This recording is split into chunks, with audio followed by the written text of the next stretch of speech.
सावन का आखिरी सोमवार हो, शायद यही लास्ट वाला है, सावन का आखिरी सोमवार हो, जो लोटा जल का लेकर जा रहे हो उसमें थोड़ा सा इत्र, अगर इत्र नहीं हो तो गुलाब की पंखरी, पंखरी नहीं हो तो कोई फूल की पत्ती उस जल में बाबा को समर्पित, इत्र हो तो ज्यादा अच्छा।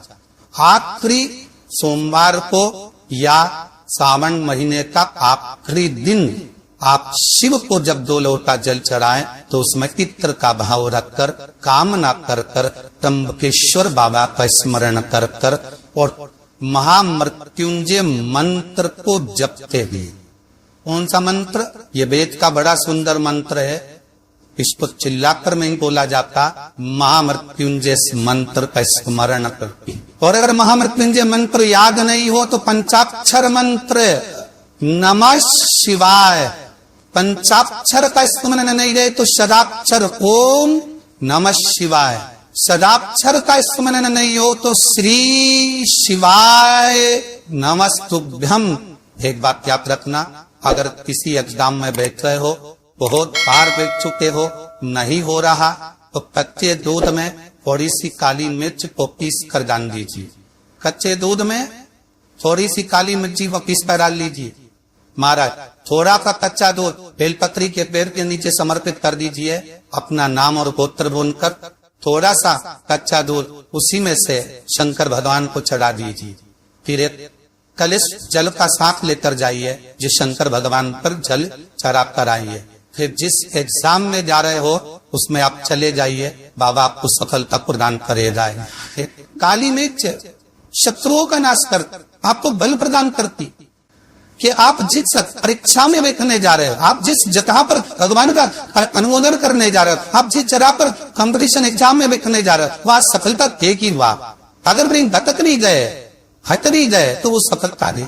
इतना भी बेटा क्रोधी हो, जिद्दी हो, चाहे अपशब्द कहने वाला, बहुत ध्यान देना मेरा, बेटा कितना भी जिद्दी हो, कितना भी क्रोधी हो, गलत संदर्भ पर भी चल रहा है। निवेदन है, शंकर के मंदिर में लाल चंदन और शहद, इन दोनों को बेटे का हाथ लगवाकर गलत संगत में जा रहा है, क्रोध कर रहा है, चिड़चिड़ कर रहा है, बेटे से लाल चंदन और शहद का लेपन शिव जी के शिवलिंग पर जरूर कर। चिड़चिड़पन, क्रोध और उसकी गलत संगत अपने आप हटने लगेगी और वो बालक धर्म की ओर आगे बढ़ेगा, सत्कर्म की ओर बढ़ेगा, सत्संग की ओर आना। एक छोटा सा उपाय अवश्य करिए। अगर बच्चे कोई एग्जाम में बैठ रहा है या कंपटीशन एग्जाम है या नौकरी के लिए अप्लाई कर रहे हो, मान लो 4-6 महीने से बैठे हो, 8 महीने से बैठे हो, सर्विस में ही है, नौकरी नहीं है, तो एक छोटा सा उपाय अवश्य करें। शिव महापुराण महाराज बेलपत्री के पेड़ के नीचे विराजमान होकर, बेलपत्री के पेड़ के नीचे जिसको नौकरी के लिए या एग्जाम में बैठ रहा है वो जल चढ़ाए, बेलपत्री के पेड़ के नीचे थोड़ा सा दूध चढ़ाए, फिर जल चढ़ाए और अपने राइट भाग में घी का दिया और अपने लेफ्ट भाग में तेल का दिया, एक बार लगा दे। उसके बाद में अपनी कामना कर कर बेलपत्री के पेड़ के नीचे धूप लगाकर प्रणाम कर कर जाए और चले जाए इंटरव्यू के लिए। बाबा को तुरंत कराई दे, नौकरी दिलाई। जिस लड़का लड़की का विवाह नहीं होता ना, उस समी पत्र के नीचे बिठा कर और समी के वृक्ष के नीचे बिठाकर समी वृक्ष के जड़ की मिट्टी का तिलक लगाकर हाथ में समी वृक्ष के हाथ में लड़का या लड़की की हल्दी लगाकर समी वृक्ष पर छापे लगाकर और वहीं पर उसका मीठा मुंह करा दिया जाता है। तक 3 महीने में भी हो जाए। कोई कार्य ऐसा हो गया हो कि आप बहुत मेहनत कर रहे हो, सफलता नहीं मिल रही हो, लक्ष्मी प्रवेश नहीं कर रही हो, तो हमारा बेल का जो फल होता है, उस फल के अंदर का जो गुर्दा होता है, बेल के फल का अंदर का जो भाग होता है गुर्दा, उसको लेकर घर पर आओ और सुखा लो। सुखाने के बाद उसको जलाकर उसकी भस्म तैयार, उस भस्म को अच्छा बढ़िया पीस लो, पीस कर कपड़े से छान लो। उसको छान कर जब आप शंकर भगवान का पूजन करने के लिए शिव मंदिर में जाए, महाराज किसी भी 5 प्रदोष या 5 सोमवार या सोमवार की अष्टमी पड़ जाए, थोड़ी सी भस्म लेकर जब जाएं घर से, उसमें से थोड़ी सी भस्म बेलपत्री के पेड़ के नीचे श्री कुंदकेश्वर महादेव का नाम लेकर चढ़ा। क्या नाम लेना है? कुंदकेश्वर। उसी में से थोड़ी सी भस्म जो बेलपत्री के वृक्ष के नीचे आपने चढ़ाई या बेलपत्री के वृक्ष की जड़ में चढ़ाई, उसको लेकर आओ और वही वृक्ष माता पार्वती का नाम लेकर भगवान शंकर के ऊपर चढ़ा दो और अपनी मनोकामना कर कर एक लोटा पानी शिव पर समर्पित कर दो, चुटकी भर बस। और बाबा चाहेगा कि आपका जो लक्ष्मी रुकी हुई है, या व्यापार नहीं चल रहा, या कार्य नहीं हो रहा, तो बाबा धक्का लगा ही देगा। ऐसे ही लगा है। शंकर भगवान को भस्म प्रतीक थी। बेलपत्री किसका प्रतीक है? माता जम्मा जगज्जननी जगदम्बा। आप लोगों ने अभी नवरात्र गए हैं तो नवरात्र में दर्शन किया होगा। माता का जहाँ यज्ञ होता है, सप्तशती से यज्ञ हो, चाहे माँ अम्बे जगदम्बा का जो यज्ञ होता है, उसमें बेले के फल की भी आहुति लगती, उस भस्म की बड़ी प्रबल। बेल का जो गुर्दा होता है, गुर्दे की जो भस्म तैयार कर जाती, उसका बड़ा मनवांछित फल की काम है। आप जिस कामना के लिए कर, विवाह के लिए, नौकरी के लिए, सर्विस के लिए, व्यापार के लिए, रोग मुक्ति के लिए, आप जिस कामना से कर।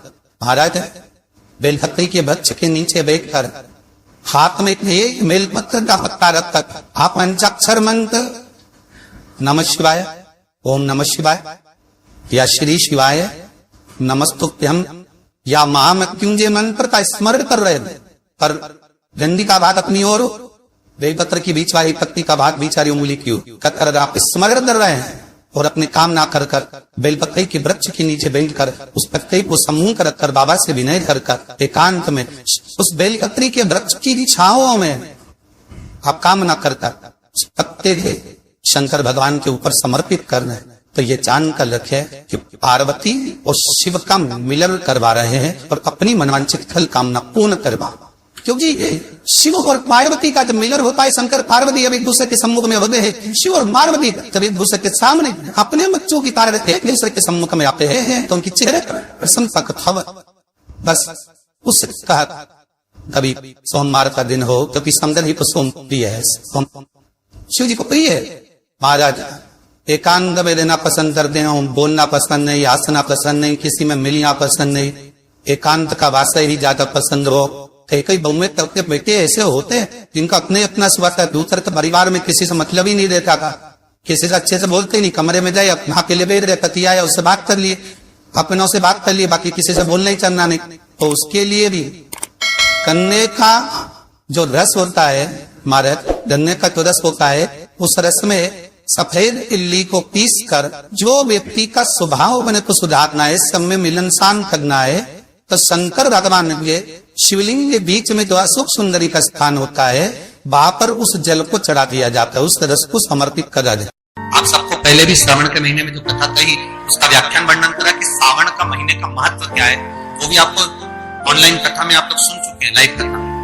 श्रावण का पूरा महत्व बताया था कि श्रावण के महीने में शंकर भगवान को पूरा लेखा जोखा का भार प्रदान किया गया। श्रावण के महीने का जो दूसरा सोमवार होता है, उस दूसरे सोमवार में रात्रि के समय पर, अर्थात शास्त्र अब घड़ी और पल का स्मरण करेंगे तो रात्रि के बजेंगे 10 से 12 बजे, 10 से 12 के बीच धतूरे के साथ बाबा को शुल्क समर्पित होता है। ये भी हमारी बाधाओं को, हमारी तकलीफों को, व्यापार व्यवसाय के लिए, नौकरी सर्विस के लिए, बहुत सारे एग्जाम में आप बैठ लिए, गवर्नमेंट एग्जाम के लिए बैठ लिए, नहीं हो रहा, ये 3 बार मेरे शंकर को बेलपत्री के वृक्ष के शुल्क समर्पित होते हैं, उसका आनंद और उससे अपने को सुख प्राप्त। पार्वती प्रसन्न हो जाती है, बाबा भोलेनाथ के चरणों में कहती है, बाबा आपने कहा कि मेरे भीतर जिस समय आपने तप करा तो आपसे रुद्राक्ष का पौधा उत्पन्न हुआ और मेरे तप करने से ये बेलपत्री का जो पौधा उत्पन्न हुआ, इसके शूल का सुख आया, इसके शूल का सुख मुझे प्राप्त हुआ, आनंद मुझे प्राप्त हुआ है। महाराज बेलपत्री का पत्ता, बेलपत्री का कांटा, अब माता पार्वती दूसरा संवाद कह रही है बाबा भोलेनाथ जी से, बाबा मेरे द्वारा निर्मित इस बेलपत्र के वृक्ष में जो फल लगता है वो फल की महत्वता